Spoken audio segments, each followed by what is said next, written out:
Hello, happy Monday morning.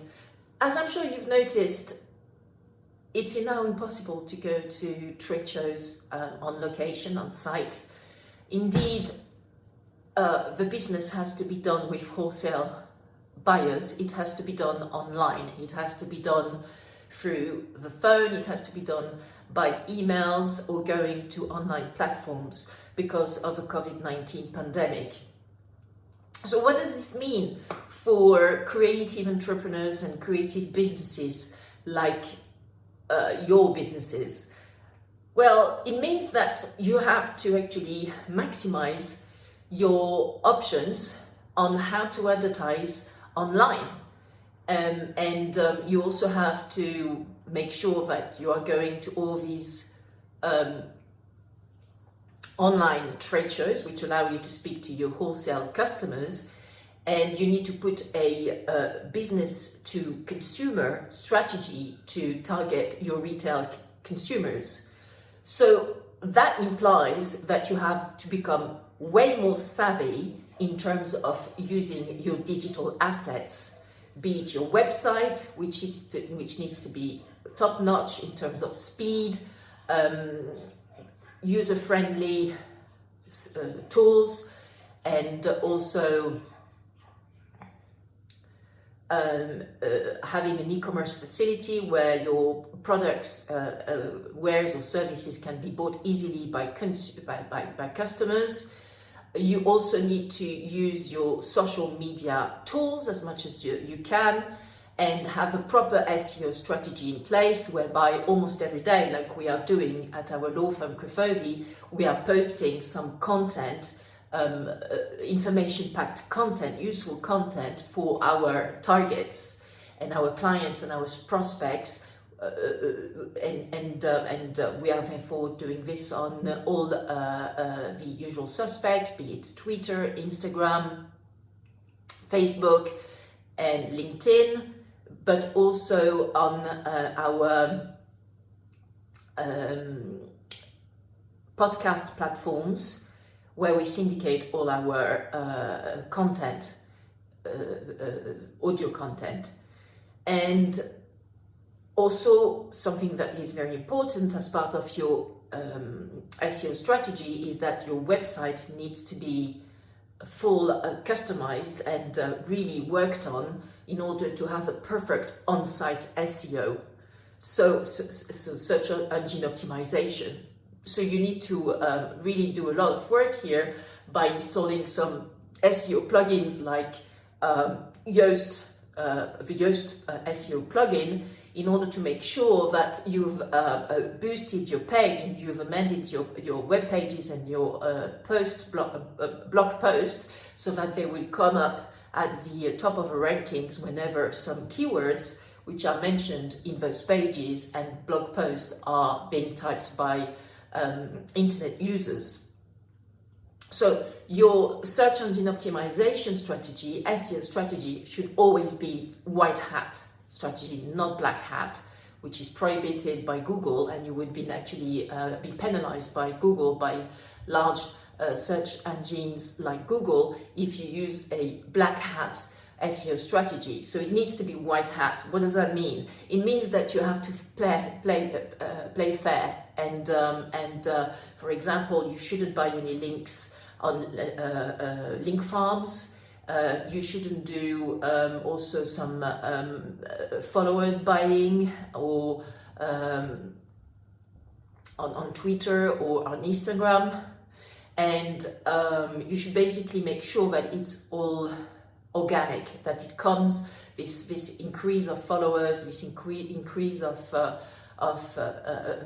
people who put some nice comments and like comments is basically organic and really true, and that you don't buy them, because the search engines will find out, and you may have problems by being deranked by the likes of Google because you use a black hat strategy. Same thing if you also buy some links on link farms. So also from a legal standpoint, you could be in trouble, and here I'd like to cite the case Marks & Spencer versus Interflora, where Marks & Spencer bought some keywords for its Google tags, Google Ads strategy, and one of the keywords was interflora, which is one of the competitors of Marks and Spencer in the flower business. Marks and Spencer does sell flowers, yes. And so one of its competitors is interflora, and as part of its SEO strategy, Marks and Spencer had bought the keyword interflora. And so whenever you were typing as a user interflora, flowers, what would come up first as a Google ad would be Marks and Spencer site in relation to buying flowers. So interflora didn't at all appreciate this as a kind of strategy, which I think could be definitely defined as black hat SEO strategy, and actually filed a trademark infringement litigation case with the UK courts. And then the UK courts stayed these proceedings and asked the European Court of Justice to take a decision on this as to whether there was trademark infringement, to which the ECJ, the European Court of Justice, said yes, there is some trademark infringement if you buy as a keyword for your Google ad strategy the trademark of a competitor. So Marks and Spencer was actually, sentenced to pay some damages to Interflora for trademark infringement. So be mindful of the fact that the internet is not the Far West. There are some rules that you need to follow, but it is an extremely, extremely great opportunity that needs to be tapped into, that needs to be leveraged in these difficult times where we basically can't go to trade shows. Even a lot of retail shops are closed. So you must improve and develop and make very, very effective your online strategy on your website, as well as on your digital assets, such as your social media sites, and also your domain names. So this is the last bit I wanted to talk to you about today. In terms of domain names, it's important to have a portfolio of domain names which is strong. So for example, our law firm Crefovi has two websites, one in English, in an English language, which is crefovi.com, and another website which is in French, which is a mirror site of crefovi.com, except that it's in French, and it's crefovi.fr. FR stands for France.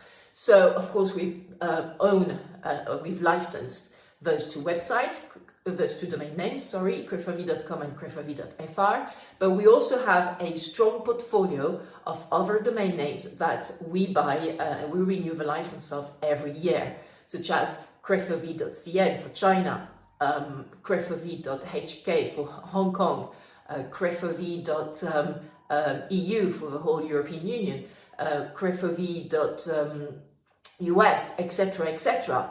And it's very important for you guys to do the same, to also have a strong portfolio of domain names, because then, as long as you have a license on those domain names, then nobody else can actually, no troll can actually purchase those domain names, and then, attempt to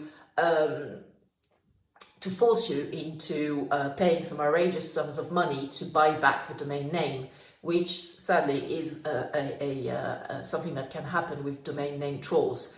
So once you have the domain names, when you've got this strong portfolio of domain names, what you can do, because you don't want to park them for nothing, you just have a redirect link of these secondary domain names, such as, for example, crefovi.cn for China. You have a redirect link to your main website, which in our case is crefovi.com. So if one clicks on crefovi.cn for China, then he or she will be redirected to crefovi.com, our main website in English.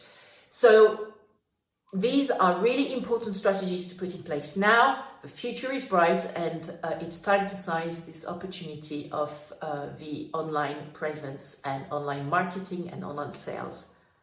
Bye for now.